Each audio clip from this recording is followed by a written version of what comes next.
Oi pessoal, tudo bem? Aqui é o colega de vocês, mestrando Josué Carvalho. Eu estarei compartilhando a partir desse momento a evolução e a trajetória da medição de desempenho através da minha percepção sobre os autores que foram tratados dentro da disciplina.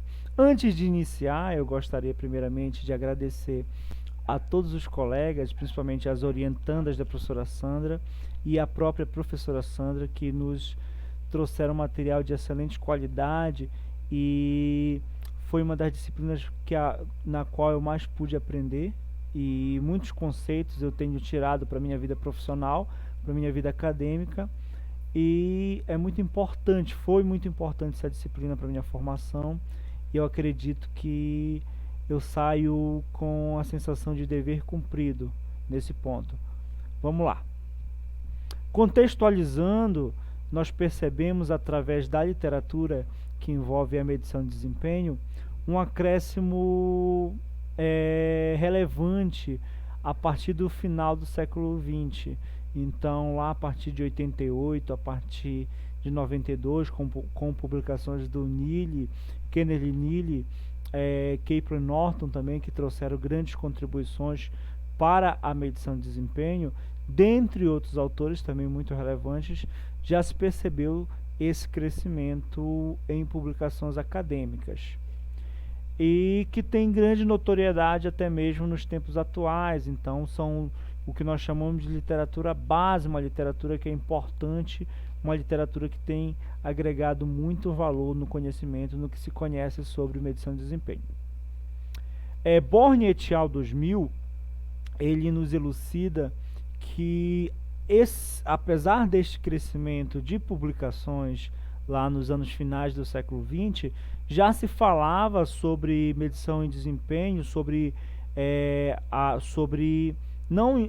medição de desempenho, sobre a incapacidade das ferramentas que se tinham na época, que eram exclusivamente financeiras, em medir a realidade das organizações, ou seja, se demonstrava essa realidade por meio da insatisfação com as medidas tradicionais, que mensuravam dados acerca de custo, dados financeiros, dentre outras coisas.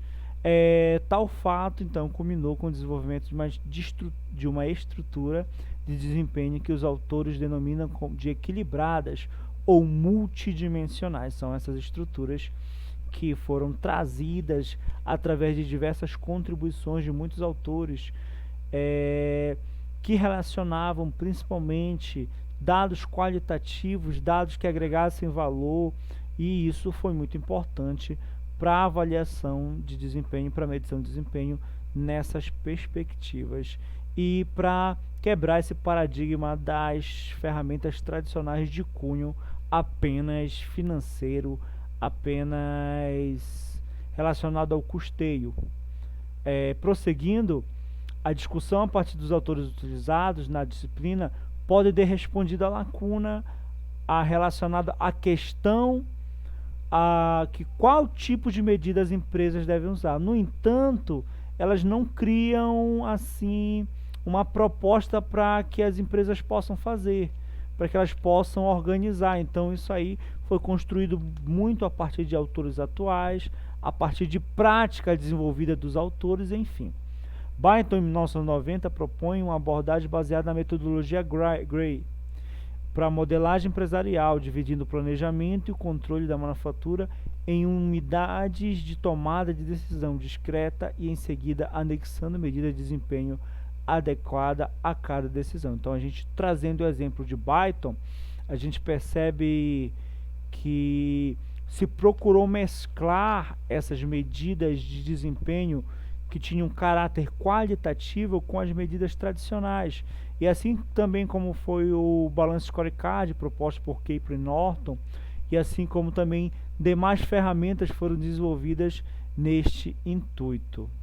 Prosseguindo, passando um pouco dessa fase de caracterização da avaliação de desempenho e tratando sobre as fases da medição de desempenho, as fases que envolvem essa medição de desempenho, eu trago esse quadro muito interessante tirado de Kennedy Inili, que trata sobre as fases que integram a medição de desempenho, traçando um, um, uma linha que compõe, falando sobre a fase de design, que é a fase que representa a, a fase que representa a criação, ou seja, a formulação, a fase que representa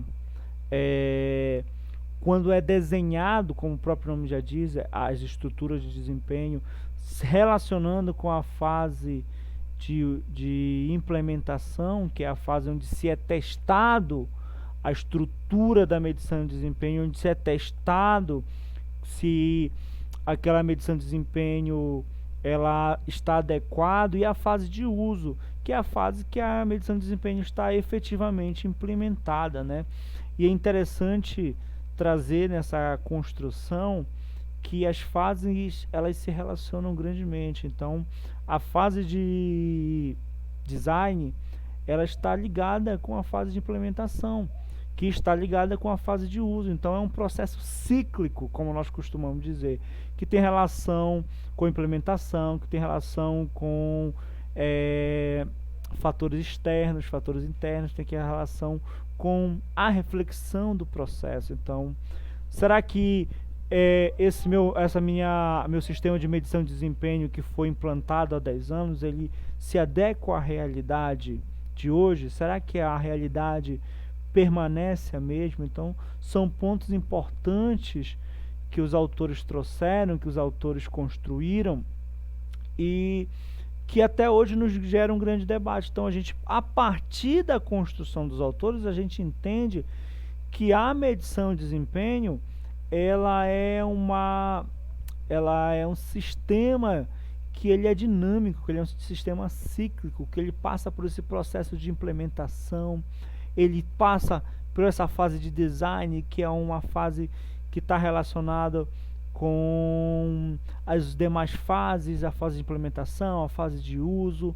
Então se relacionam com questões como a cultura organizacional, se aquele sistema se adequa à estratégia organizacional da empresa, se ele já se adequou e se adequa hoje. Então são pontos muito importantes.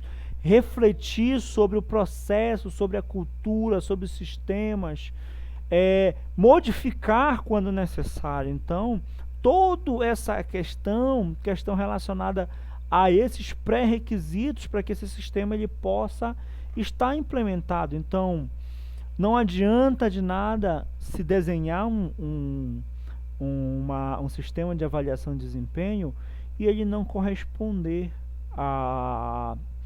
às necessidades da organização, ou ele corresponder durante apenas um período de tempo. Então, rebuscamos novamente essa questão relacionada ao sistema de medição de desempenho como um sistema que está em constante evolução dentro das organizações e que precisa evoluir. Ele está evoluindo, ele precisa evoluir, ele precisa trazer contribuições, e essas contribuições elas devem ser adotadas pelo capital humano, ou seja, pelos colaboradores da organização. Eles devem fazer parte, assim como outros, até o próprio artigo de Kenneth Neely, eles trazem um levantamento em algumas empresas, 7 empresas, e eles levantam dentro das 7 empresas pontos que são relevantes, tanto como drivers que representam pontos positivos e também pontos que se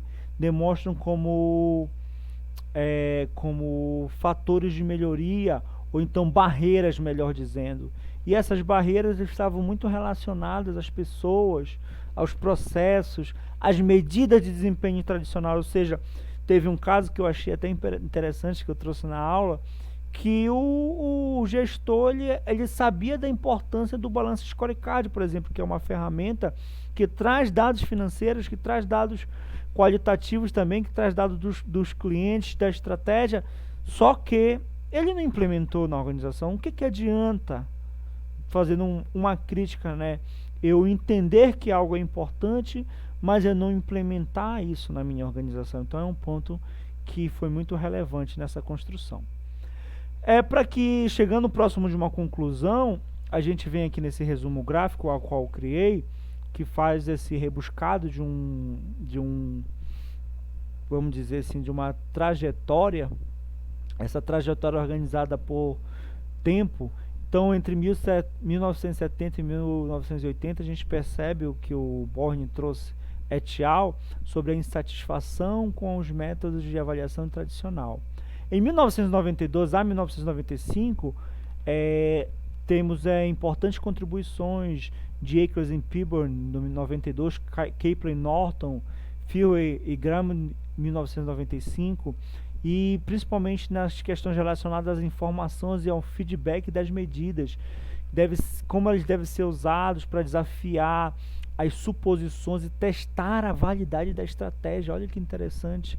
Então, mais uma vez, o sistema de medição de desempenho relacionado à estratégia. Então, não tem como se falar de sistema de medição de desempenho se ele não tiver relacionado à estratégia. Então, a gente vem para Born et al., que é esse artigo que contribuiu muito para a construção da minha síntese. Kenner e Neely também, outro artigo importante, trouxeram grandes contribuições. E a gente parte para uma perspectiva contemporânea, trazendo, por exemplo, as contribuições de Val Mórbida e Enseli, que eles criam um portfólio com 25 artigos, fazendo uma análise bibliométrica, ou seja, uma análise que é muito importante na construção do conhecimento, e elencando desafios para avaliação de desempenho, como parte da cultura organizacional, personalização da avaliação de desempenho, dentre outras coisas que os autores desenvolveram. Hauser et al. Também traz uma abordagem de medição de desempenho em organizações públicas. Esse artigo eu gostei bastante, que tem relação com a minha atividade. Eu sou contador público, agora entrando na docência do nível superior, mas eu sou contador público. Os autores levantaram a necessidade do esforço concentrado da administração em colaboradores no sistema de medição de desempenho, dentre outras coisas. E também Oakley et al. Em 2016, que eles fazem uma relação da complexidade relacionada à medição de desempenho, que é um fato que é extremamente contemporâneo também e está relacionado a muitas coisas. Bem, gente, o meu resumo gráfico, ele demonstra que a literatura da medição de desempenho ainda está em constante evolução, e eu claramente não abordei todo o contexto, né? Não fiz todo o rebuscado. Eu foquei nos autores que eu mais trabalhei, nos autores que eu li, que tive mais interesse, dentre outras coisas. Então, para a gente apenas relacionar esse ponto, que é muito importante. Então, para nossa conclusão, a gente percebe que a trajetória que envolve a medição de desempenho pode ser compreendida através dessa bibliografia que foi muito bem levantada pela disciplina. E nós podemos perceber diferentes óticas, diferentes métricas, formas de organização de medidas qualitativas, formas de medidas quantitativas, diferentes organizações, dentre outras coisas. E aí a contribuição é muito grande e eu fico muito feliz com o que nós podemos discorrer na disciplina. E nesse momento eu só queria agradecer a professora Sandra. A professora foi uma disciplina excelente, eu gostei muito. Eu peço desculpa por não ter avisado antes, que eu lhe mandei um e-mail ontem que eu faria a apresentação por meio do vídeo, porque realmente eu estava com a cabeça muito no fuzuê, fazendo exame e tudo mais, com essa notícia muito boa que eu recebi de ter sido aprovado como professor substituto. E eu agradeço muito a você, professora, a sua ajuda nas minhas aulas, a sua ajuda na minha carreira profissional foi de grande valia e ainda vai ser. Os artigos que você escreveu, os artigos que você nos indicou, toda essa estrutura foi muito importante para a construção do conhecimento. E aí até hoje foi uma das disciplinas que mais contribuiu para a minha formação. Muito obrigado, professora. Tchau, colegas.